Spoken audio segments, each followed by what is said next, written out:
Hello students, welcome to my channel Easy Science by Dr. Alka Mani. Today we will start chapter from class 8th. Chapter number is 4 and name is Materials, Metals and Non-Metals. Materials are of mainly two types. Some of them are metals and some are non-metals. So first of all we will discuss about the physical properties of metals and non-metals. So question number 5. Some properties are listed in the following table. Distinguish between metals and non-metals on the basis of their properties. बच्चों इसमें क्या पूछा गया है कि metals और non metals की properties के बेस पर उनमें डिफरेंस कीजिए। तो सबसे पहली है अपीयरेंस। अपीयरेंस मीन्स कि देखने में कैसी लगती है। Metals are lustrous. लस्ट्रस मतलब चमकदार। जो मेटल्स होती हैं, धातुएं होती हैं, वो चमकदार होती हैं, जैसे आपने देखा है gold, silver, aluminium. And non metals are non lustrous. और जो नॉन मेटल्स हैं, अधातुएं हैं, वो चमकदार नहीं होती। Second is hardness. Hardness means कठोरता। Metals are hard. धातुएं जो हैं वो कठोर होती हैं, जैसे आपने देखे हैं ज़्यादातर जो यूटेंसिल्स हैं, बर्तन हैं, वो सारे हार्ड होते हैं, कठोर होते हैं। Exception sodium and potassium. तो सोडियम और पोटेशियम जो हैं वो इतने हार्ड नहीं होते। नॉन मेटल्स में हार्डनेस के लिए क्या कहे कि ये सॉफ्ट होती हैं एक्सेप्ट डायमंड। डायमंड के सिवाय सभी नॉन मेटल्स सॉफ्ट होती हैं। Next is malleability. Malleability means क्या होता है कि it is the property of metals in which a metal can be hammered into thin sheet. कि किसी धातु को अगर पीट पीट कर पतली चादरों में बदला जा सके, तो धातुओं के इस गुण को, इस प्रॉपर्टी को क्या कहते हैं? मेलिएबिलिटी।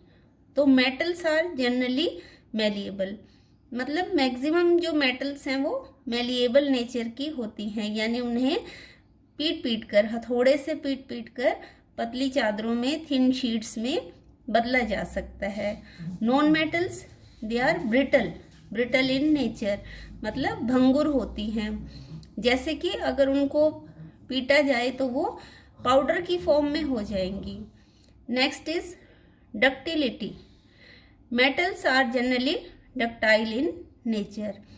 कि ये डक्टिलिटी क्या होता है? It is the property of metal due to which they can be drawn into thin wires. कि जिस कारण धातुओं का वह गुण जिसमें उन्हें खींचकर पतली तारों के रूप में बदला जा सके, तो ऐसी प्रॉपर्टी को क्या कहते हैं बच्चों? Ductile. And non metals are generally non ductile. तो इनके साथ ऐसा नहीं हो सकता। नॉन मेटल्स को अगर हम खींचेंगे तो वो टूट जाएगी। Next is heat conduction.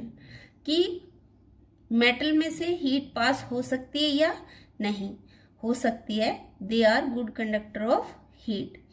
And non metals are bad conductor of heat except graphite. Graphite जो है कार्बन का एक एलोट्रोप है जिसमें से हीट पास हो सकती है।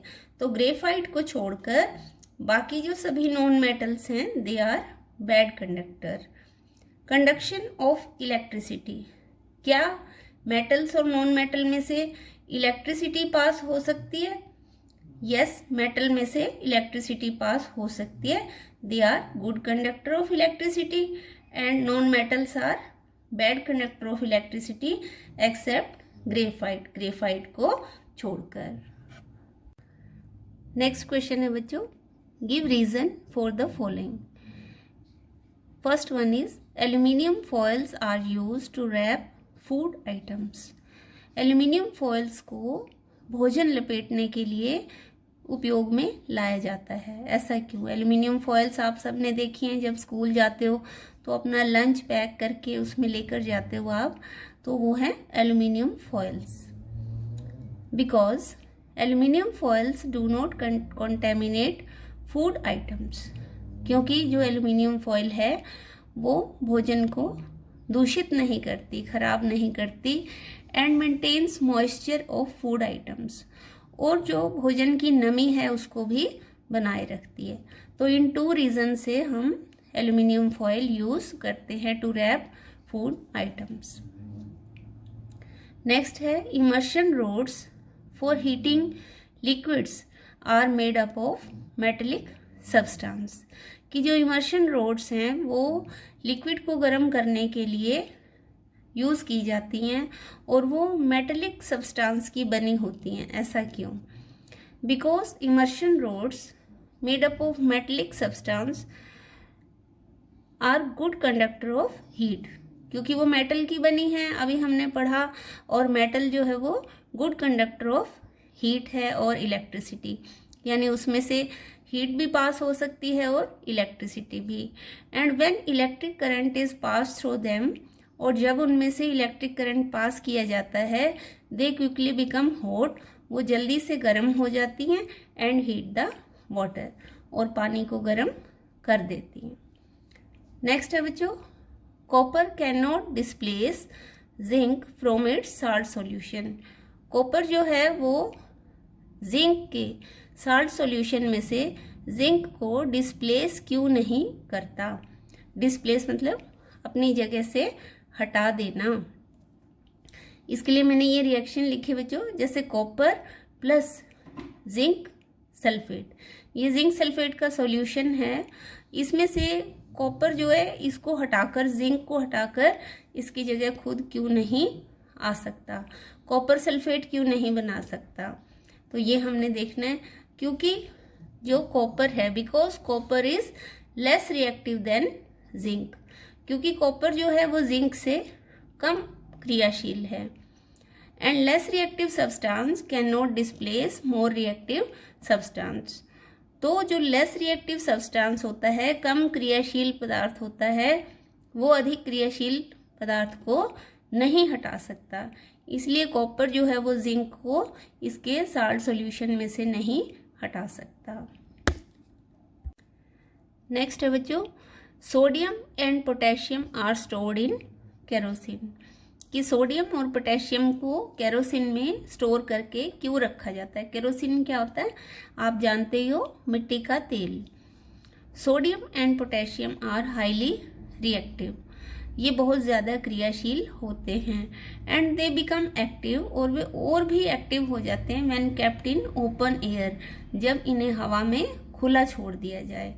सो both these metals are stored in kerosene, इसलिए इन दोनों मेटल्स को केरोसिन में डिप करके रखा जाता है। Both these metals are also react fastly with water, ये दोनों ही जो मेटल्स हैं ये पानी से भी बहुत तेजी से क्रिया करती हैं, इतनी तेजी से क्रिया करती हैं कि ये आग पकड़ लेती हैं, तो इसलिए इनको मिट्टी के तेल में या केरोसिन ऑयल में डिप करके स्टोर किया जाता है। नेक्स्ट क्वेश्चन है बच्चों, can you store lemon pickle in the aluminium utensils? Explain, क्या आप नींबू के अचार को एल्यूमिनियम के बर्तन में स्टोर करके रख सकते हो? Citric acid is found in lemon, lemon में कौन सा एसिड होता है बच्चों? Citric acid. If lemon pickle is stored in an aluminium utensil, अगर नींबू के अचार को एल्यूमिनियम के बर्तन में रखा जाएगा, then this acid forms a poisonous salt, तो ये एसिड जो है वो एक विषैला साल्ट बना देगा bye reacting with metal of utensil, बर्तन की जो धातु है उसके साथ रिएक्ट करके। जब हम एक बर्तन में नींबू के अचार को रखेंगे तो जो नींबू का अचार है उसमें क्या है, नींबू में सिट्रिक एसिड, वो उस मेटल के साथ रिएक्ट करेगा और एक पॉइजनस साल्ट बना देगा, which can be very harmful for the health, जो कि हमारे स्वास्थ्य के लिए बहुत हानिकारक हो सकता है। सो इट इज एडवाइज्ड, इसलिए ये सलाह दी जाती है टू स्टोर लेमन पिकल, कि नींबू के अचार को कहाँ स्टोर करना चाहिए? In the utensils of clay, China clay, glass और प्लास्टिक। तो इन चीज़ों के बने बर्तनों में हमें लेमन पिकल जो है वो रखना चाहिए। Match the substances given in column A with their uses given in column B, कि ए कॉलम में जो मेटल्स दी हुई हैं उनका कहाँ कहाँ यूज होता है वो बी कॉलम में लिखा है, तो उससे मैच करना है। First one is gold. तो गोल्ड क्या काम आता है? ज्वेलरी बनाने के लिए, आभूषण बनाने के लिए। तो फर्स्ट जो है वो डी से मैच करेगा। Next is iron. आयरन लोहा किस काम में आएगा बच्चों? लोहा मशीनरी बनाने के काम में, मशीन्स बनती हैं सारी आयरन से। नेक्स्ट इज एल्यूमिनियम अभी हमने पढ़ा, एल्यूमिनियम फॉयल, तो रैपिंग फूड, तो फूड को लपेटने के लिए, उसको कवर करने के लिए एल्यूमिनियम फॉइल्स बनाई जाती हैं। नेक्स्ट इज कार्बन जो है देखो वो एज ए फ्यूल, ईंधन के रूप में यूज होता है। नेक्स्ट इज कॉपर की क्या बनाई जाती है? इलेक्ट्रिक वायर्स, बिजली की तारें। Next is mercury is used in thermometer में मर्करी का जो बल्ब है नीचे आपने देखा हो, तो वो बल्ब में मर्करी यूज होता है। नेक्स्ट क्वेश्चन है बच्चों, what happens when dilute sulphuric acid is poured on a copper plate.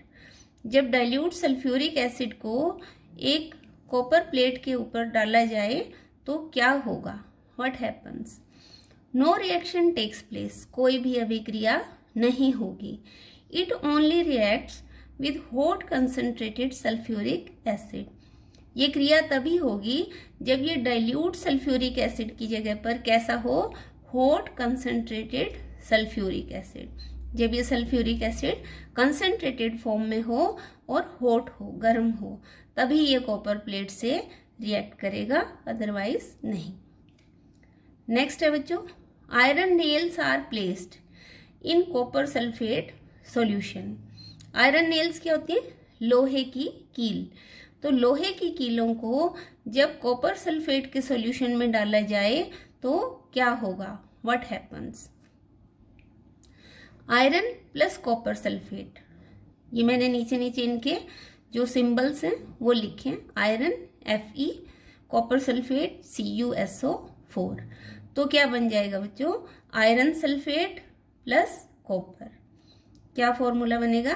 FeSO4 plus Cu। तो देखो यहाँ क्या हुआ है कि iron is more reactive than copper, क्योंकि आयरन जो है वो कॉपर से ज्यादा क्रियाशील है, इसलिए वो कॉपर को डिस्प्लेस कर देगा और उसकी जगह पर खुद आ जाएगा। जैसे यहाँ आप देख रहे हो FeSO4 प्लस Cu। तो ये जो कॉम्बिनेशन बनता है इसका कलर कैसा होता है बच्चों? Light green. The colour of solution turns light green. Now it becomes iron sulphate. Next है बच्चों, Saloni took a piece of burning charcoal and collected the gas evolved in a test tube।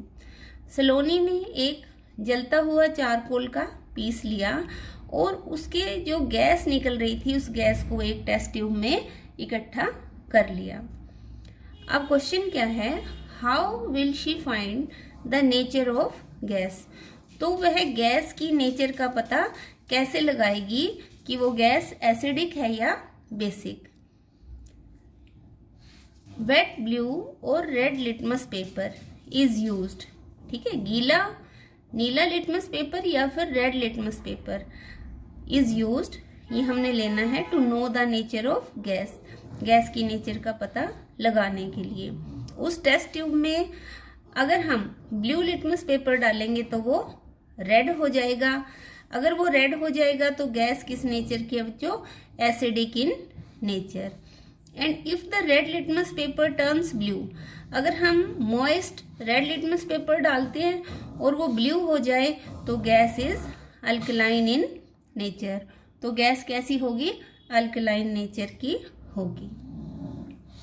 Next question है बच्चों, write down word equation of all the reactions taking place in this process. इस process में क्या क्या reaction हुई वो आप symbol की फॉर्म में, सिंबॉलिक फॉर्म में लिखेंगे, वर्ड की फॉर्म में भी लिखेंगे, शब्दों के रूप में भी लिखेंगे। तो फर्स्ट क्या किया था उसने, एक जलते हुए चारकोल का टुकड़ा लिया था।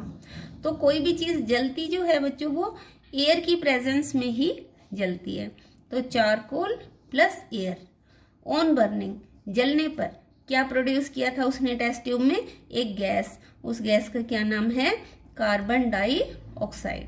तो ये तो इन्होंने लिखा वर्ड की फॉर्म में, charcoal plus air on burning it forms carbon dioxide. अगर हम इसको सिंबॉलिक फॉर्म में लिखेंगे तो हम कैसे लिखेंगे, C plus O2 is equal to CO2 on burning. Next क्या हुआ था बच्चों कि हमने इस गैस, जो टेस्ट ट्यूब में गैस है उसका नेचर पता करना था, और नेचर पता करने के लिए हमने उसमें क्या डाला था, रेड लिटमस पेपर या ब्लू लिटमस पेपर। तो कार्बन डाइऑक्साइड गैस है उसमें, और मॉइस्ट पेपर डाला हमने। मॉइस्ट है तो वो गीला है, गीला है तो उसमें वाटर है। तो क्या रिएक्शन हो जाएगी, carbon dioxide plus water it forms carbonic acid, carbonic acid. तो कार्बन डाइऑक्साइड का सिंबल क्या है बच्चों, CO2, वाटर का H2O, and carbonic acid is H2CO3। इसे हम कंबाइन करेंगे, देखो H कितने हैं 2, ऑक्सीजन कितने हैं 2 और 1 3, एंड C इज 1। तो क्या बन गया H2CO3 carbonic acid. Last question है बच्चों इस चैप्टर के, जो एक्सरसाइज है NCERT उसका। One day Rita went to jeweller shop with her mother. एक दिन रीटा ज्वेलर शॉप पर गई अपनी मदर के साथ। Her mother gave an old gold jewellery to goldsmith to polish. उनकी मदर ने, जो गोल्ड स्मिथ हैं, सुनार हैं, उनको ज्वेलरी पॉलिश करने के लिए दी। Next day when they brought the jewellery back. अगले दिन जब उन्होंने अपनी जो ज्वेलरी थी, आभूषण थे, जब वापस लिए, they found that there a slight loss in its weight, कि उसके जो वेट में था वो कमी आ गई थी, भार में कमी आ गई थी।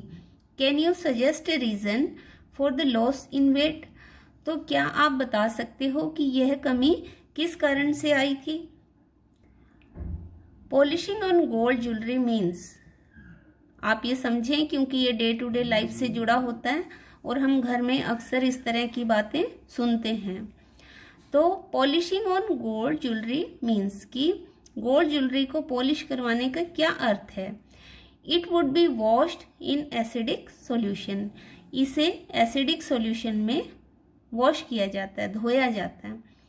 दस gold forms hydrogen gas and metallic oxide bye reacting with acid. इस प्रकार जो ये गोल्ड है ये एसिड से रिएक्ट करने के बाद हाइड्रोजन गैस रिलीज करता है और मेटलिक ऑक्साइड बना देता है। अब क्योंकि जो गोल्ड है वो अपने ऑक्साइड में चेंज हो गया, इसी कारण से जो गोल्ड के वेट में कमी आ जाती है। Change of gold in oxide of gold is a reason of the loss in weight. तो चेंज ऑफ गोल्ड, गोल्ड का चेंज हो जाना किसमें, इसके ऑक्साइड में, इसी कारण से जो गोल्ड का वेट है वो लॉस हो जाता है, कम हो जाता है। तो जो ये सॉल्यूशन है जिसमें इसको वॉश किया जाता है बच्चों, वो क्या सॉल्यूशन है, उसका नाम aqua regia। क्या नाम है इसका, aqua regia। किसका मिक्सचर होता है ये, mixture of nitric acid and hydrochloric acid, HNO3 and HCl, इसका ये मिक्सचर है। इसको किस रेशो में लिया जाता है बच्चों, 1:3 रेशो में। तो ये काफ़ी इम्पोर्टेंट क्वेश्चन है, ये आपको MCQ में भी मिलेगा और डिटेल्ड भी मिलेगा। तो learn it very well. Thank you. आपको मेरी ये वीडियो अच्छी लगी हो तो आप इसे लाइक कीजिए एंड सब्सक्राइब कीजिए। Thank you.